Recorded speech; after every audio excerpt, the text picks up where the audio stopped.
Hello my dear student, my name is Ruchi Upadhyay, your chemistry mentor. Welcome to Step Up Academy where you can learn today and lead tomorrow. In today's session we are going to study about important facts of some metals. Important facts of some metals का मतलब है कि कुछ metals ऐसे हैं जिनके कुछ बहुत ही इम्पॉर्टेंट फैक्ट्स हैं और ये इम्पॉर्टेंट फैक्ट्स हमारे 10th क्लास के बच्चों के लिए तो इम्पॉर्टेंट है ही और नहीं तो जनरली यदि जीके की नॉलेज की बात भी की जाए तो ये हमारे जीके के क्वेश्चन में भी पूछा जाता है। मतलब कि कॉम्पिटिटिव एग्जाम में जो जनरल साइंस का क्वेश्चन रहता है वो जनरल साइंस के क्वेश्चन में भी ये पूछा जाता है कि important facts of some metals में क्या क्या वो फैक्ट्स हो सकते हैं। तो आज हम वन बाय वन कुछ ऐसे मेटल्स के बारे में डिस्कस करेंगे जिनके बारे में हमें पता नहीं है। जैसे कि मैं पहला नाम लूंगी गोल्ड।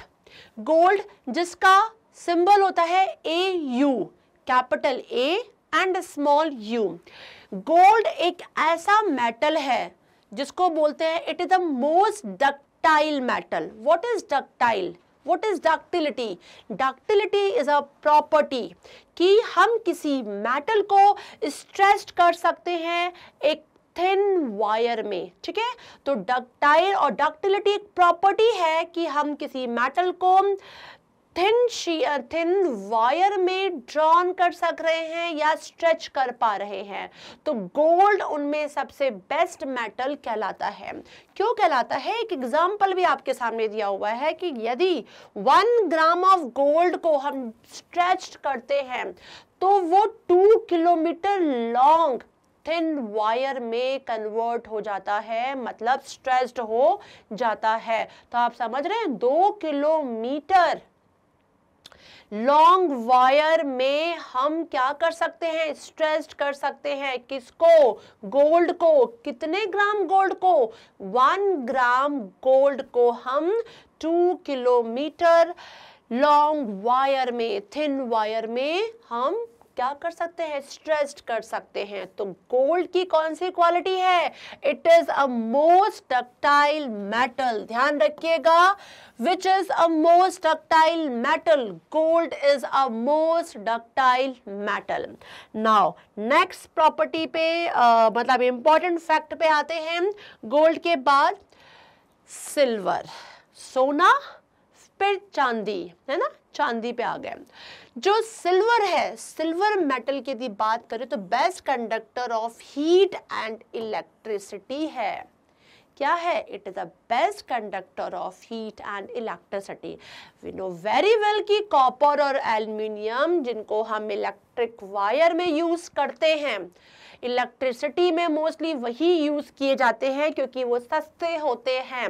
लेकिन हम बेस्ट की बात करते हैं कि जिसमें बोलते हैं ना कि करंट का फ्लो की यदि बात करते हैं, हीट के फ्लो की बात करते हैं, तो सबसे बेस्ट मेटल कौन सा होगा? सिल्वर होगा, जिसका सिंबल होता है कैपिटल A स्मॉल g। तो ये ध्यान रखिएगा और इसकी बहुत ही हाई थर्मल कंडक्टिविटी होती है। Next is lead. लेड के बारे में मैं आपको क्यों बता रही हूं कि लेड हम यदि अमंग द मेटल्स की बात करें, किसमें? अमंग द मेटल्स में बात करते हैं, तो सबसे पुअरेस्ट कंडक्टर ऑफ हीट कौन सा है हमारा आता है? वो है lead. Poorest conductor of heat among the metals. Metals में दी लेके चलते हैं, बात करते हैं, हम सिर्फ मेटल्स में बात कर रहे हैं, हम नॉन मेटल की बात नहीं कर रहे हैं। और हम मेटल में दी हम कंडीशन रहते हैं कि हम किसको नंबर 1 देंगे, किसको नंबर 2 देंगे, नंबर 3, नंबर 4। तो इसकी कंडीशन क्या है लेड की? It is the poorest conductor among the metal. किसमें? हीट में ये पुअरेस्ट कंडक्टर में आता है। मर्क्यूरी का भी नाम आता है, लेकिन सबसे ज्यादा पुअरेस्ट कंडक्टर में इसका भी नाम लेते हैं। तो ये पॉइंट भी आपको याद रखना है। Now we will discuss on next point, sodium and potassium. This is very very very important. बहुत क्वेश्चन पूछे जाते हैं। इसके 2 क्वेश्चन तो इतने ज्यादा इंपॉर्टेंट है कि कई जगहों पे कि ऐसा कौन सा मेटल है विच can be cut by knife. ऐसा कौन सा मेटल होता है जिसको हम चाकू के थ्रू काट सकते हैं भाई? तो सोडियम और पोटेशियम एक सॉफ्ट मेटल है विच can be cut by knife, जिसको हम चाकू से काट सकते हैं। मेटल को क्या आप नाइफ से कट कर सकते हो? नहीं कर सकते भाई। मेटल को कट कर, मेटल से चाकू से मेटल को कट करते रहोगे, कोई भी असर नहीं पड़ने वाला है। कब असर पड़ता है? जब वो सॉफ्ट होगा। तो सॉफ्ट मेटल में सोडियम और पोटेशियम का नाम आता है। तो पहला पॉइंट जो एक क्वेश्चन है कि which metal will be cut by knife, तो answer will be sodium and potassium because these are a soft metal. एक क्वेश्चन और बहुत आता है कि सोडियम और पोटेशियम को, मैं लिथियम की भी बात करने वाली हूं अभी आगे, सोडियम और पोटेशियम को केरोसिन ऑयल में क्यों रखा जाता है? ये क्वेश्चन भी बहुत इंपॉर्टेंट है और बहुत पूछा जाता है। तो ये भी एक इंपॉर्टेंट फैक्ट है about sodium and potassium and also with lithium कि इन तीनों को ही किस में रखते हैं? केरोसिन ऑयल में रखते हैं। क्यों रखते हैं? सोडियम ऐसे नॉर्मल कंडीशन में एयर के साथ क्या कर लेता है? और रिएक्शन कर लेता है, और जब रिएक्शन कर लेता है तो क्या होता है देख लेते हैं। Potassium and sodium metal are so reactive। जब केमिकल प्रॉपर्टी आप पढ़ेंगे तो केमिकल प्रॉपर्टी में आपको समझ में आएगा कि सोडियम और पोटेशियम बहुत ही क्या है? रिएक्टिव मेटल है। तो क्या लिखा है? Metal are so reactive, they react vigorously with oxygen of air, they catch fire and start burning. समझ में आ रहा है? मतलब सोडियम की कंडीशन क्या है और पोटेशियम की, कि ये जनरली नॉर्मली यदि जो एयर में हमारा ऑक्सीजन तो है ही भाई, उसके ही कांटेक्ट में आने के बाद क्या होगा? इतना रिएक्टिव है कि ये फायर, आग लग सकती है और भयंकर तरीके से चीज जलने लग जाएगी। That's why potassium and sodium metal are stored under kerosene oil to prevent their reaction with the oxygen, moisture and air। Clear हो गया? ये दो क्वेश्चन बहुत आते हैं बच्चों, इसीलिए मैंने आपको ये बताना जरूरी समझा इंपॉर्टेंट फैक्ट्स में कि सोडियम और पोटेशियम के दो इंपॉर्टेंट फैक्ट्स हैं कि सोडियम और पोटेशियम दोनों क्या है? एक सॉफ्ट मेटल है विच can be cut by knife, और दूसरा क्या है कि क्वेश्चन बहुत पूछा जाता है कि केरोसिन ऑयल में सोडियम पोटेशियम को क्यों रखा जाता है। और मैं ये क्वेश्चन करती हूँ कि केरोसिन ऑयल में सोडियम पोटेशियम एंड लिथियम को भी क्यों रखा जाता है। ये तीनों ही ऐसे ही हैं, तीनों ही क्या होते हैं? इस कंडीशन में रिएक्टिव होते हैं। सोडियम पोटेशियम तो बहुत ही रिएक्टिव है, नो डाउट, और ये क्या होते हैं? ऑक्सीजन से रिएक्शन करके इतने रिएक्टिव होने के कारण फायर कैच कर लेते हैं, दे इजिली कैच फायर, आग लग जाती है भयंकर तरीके से, और ऐसा ना हो इस कारण से इसको स्टोर करके केरोसिन में रखना पड़ता है कि वो ऑक्सीजन के कांटेक्ट में ना आ पाए। ठीक है, तो ये पॉइंट आपको ध्यान रखना है, और मॉइस्चर के कांटेक्ट में भी ना आ पाए।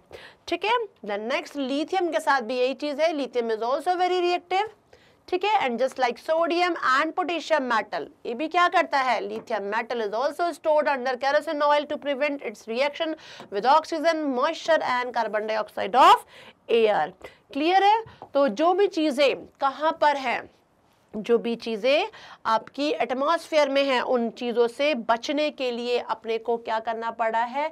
हमें किसको? लिथियम को रखना पड़ रहा है केरोसिन में, सोडियम को भी केरोसिन में, पोटेशियम को भी केरोसिन ऑयल में रखना पड़ा है। नाउ मर्क्यूरी के बारे में भी बहुत एक इंपॉर्टेंट फैक्टर जो बहुत क्वेश्चन में पूछा जाता है, क्योंकि मैं मेटल्स की बात कर रही हूँ, I am not talking about non metals. कुछ इंपॉर्टेंट फैक्ट्स आपके पास लेकर आऊंगी बहुत ही जल्दी नॉन मेटल्स के ऊपर भी, लेकिन अभी हम मेटल्स के डिस्कस कर रहे हैं।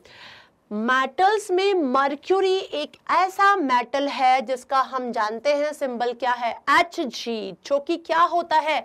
लिक्विड होता है at room temperature. Room temperature पे मर्क्यूरी मेटल कैसा होता है? लिक्विड होता है। तो लिक्विड स्टेट में क्या होता है? मर्क्यूरी होता है। Mostly metals are solid but mercury is a liquid at room temperature. ध्यान रखिएगा, ये क्वेश्चन भी बहुत पूछा जाता है कि ऐसा कौन सा मेटल है जो लिक्विड स्टेट में रहता है एट रूम टेम्परेचर। तो you will tell what? Mercury, जिसका फॉर्मूला है H स्मॉल g जो आएगा। Now next is gallium and caesium के बारे में बताना चाहूंगी कि देखिए गैलियम और सीजियम में इनके मेल्टिंग पॉइंट, जबकि ये क्या है, these are what, ये क्या दिखाई पड़ रहा है आपको, these are metal. Gallium and caesium are metal just like sodium and potassium, ठीक है। तो लेकिन बात क्या की जा रही है, they have a low melting point, इनका इतना लो मेल्टिंग पॉइंट होता है कि यदि आप उसको अपने हाथ में लेते हो तो आपकी बॉडी के टेम्परेचर से भी पिघलने लगता है, इतना लो मेल्टिंग पॉइंट होता है किसका, गैलियम और सीजियम का। सीजियम का CESIUM, सीजियम का मेल्टिंग पॉइंट 28 और गैलियम का 30 डिग्री सेल्सियस होता है। ये इतना लो है कि आप यदि इसको अपने हाथ में भी ले लेंगे तो क्या होगा, आपके बॉडी टेम्परेचर से ये क्या होगा, पिघलने लगेगा। सोडियम और पोटेशियम का भी लो मेल्टिंग पॉइंट होता है, लेकिन इट हैज वेरी लो, बहुत ही लो है। ज़्यादातर जनरली लोग यही जानते हैं कि ये sodium and potassium have a very low melting point, but नहीं, ऐसा नहीं है, उससे भी ज़्यादा लो मेल्टिंग पॉइंट है किसका, गैलियम एंड सीजियम का। The melting point of both metal are so low they start melting in hand by the heat of our body. Clear है, तो ये पॉइंट अपने को क्लियर रखना है। एंड एक मेटल में आपको मतलब एक लास्ट पॉइंट जो और बता देती हूँ इंपॉर्टेंट फैक्ट की जनरली जो मेटल होते हैं वो ग्रे कलर के या सिल्वर कलर के होते हैं, बट दो ही मेटल ऐसे हैं जो क्या है, एक कॉपर और एक gold. Copper reddish brown colour का होता है और गोल्ड किस कलर का होता है, येलो कलर का। तो यही लिखा है metal usually have a silver और grey colour except copper and gold, copper has a reddish brown colour and gold has a yellow colour. तो ये पॉइंट कुछ इंपॉर्टेंट फैक्ट्स थे किसके, हमारे मेटल्स के, जिनकी जानकारी हमें होनी बहुत ज़रूरी थी कि क्या गोल्ड कैसा होता है, मोस्ट डक्टाइल है। नेक्स्ट सिल्वर क्या है, best conductor of heat and electricity है। देन लेड क्या है, it is a poor conductor among the metals. Clear है, it is a poor conductor of heat among the metal. Clear, what is lead. Then sodium and potassium तो बहुत ही important है, it is a soft metal which can be cut by knife. और इसके अलावा sodium, potassium and lithium तीनों को kerosene oil में रखते हैं, किससे बचने के लिए, ऑक्सीजन के कॉन्टेक्ट में आने से बचने के लिए। यदि ऑक्सीजन के कॉन्टेक्ट में आएंगे तो दे कैच फायर वेरी इजीली और आग कहीं भी लग सकती है। दैट्स व्हाई ये दो क्वेश्चन बहुत पूछे भी जाते हैं। तो these are very important facts. Lithium के बारे में मैंने आपको बता ही दिया। Mercury everybody knows very well, it is a liquid metal at room temperature. Mostly all metals are solid. The next is gallium and caesium. जब मैंने बात क्या की थी, both metal have low melting point, जबकि ज़्यादातर लो मेल्टिंग पॉइंट की बात की जाती है तो सोडियम पोटेशियम बार बार नाम आता है कि सोडियम का लो मेल्टिंग पॉइंट होता है, इवन पोटेशियम का होता है, बट ऐसा नहीं है। सोडियम पोटेशियम के साथ साथ और किसका होता है, गैलियम एंड सीजियम का भी क्या है, लो मेल्टिंग पॉइंट है। इतना लो है कि यदि आपके बॉडी के टेम्परेचर से आपके हाथ में रखने पर क्या होगा, वो पिघल जाता है, मेल्ट होने लगता है। मेटल यूजुअली कैसे होते हैं, ग्रे और सिल्वरिश कलर में, और जनरली दो ही मेटल ऐसे हैं लाइक अपना कौन, copper which is in reddish brown colour and gold which is in yellow colour. तो ये थे हमारे इंपॉर्टेंट फैक्ट्स अबाउट मेटल्स जो क्वेश्चंस में बहुत पूछे जाते हैं, बहुत ही बच्चों को कंफ्यूज भी करते हैं। और ये कितने इजी तरीके से मैंने आपको बता दिए हैं कि हम मेटल्स में कुछ मेटल्स के कुछ इंपॉर्टेंट फैक्ट्स को ज़रूर जानें। तो ऐसे ही नेक्स्ट वीडियो के लिए भी रेडी रहिएगा, जो मैं आपको बताने वाली हूँ important facts of non metals. Non metals के भी कुछ इंपॉर्टेंट फैक्ट्स हैं जिनके बारे में मैं डिस्कस करूंगी। Thanks for watching this video. Stay tune to Step Up Academy and subscribe to Step Up academy.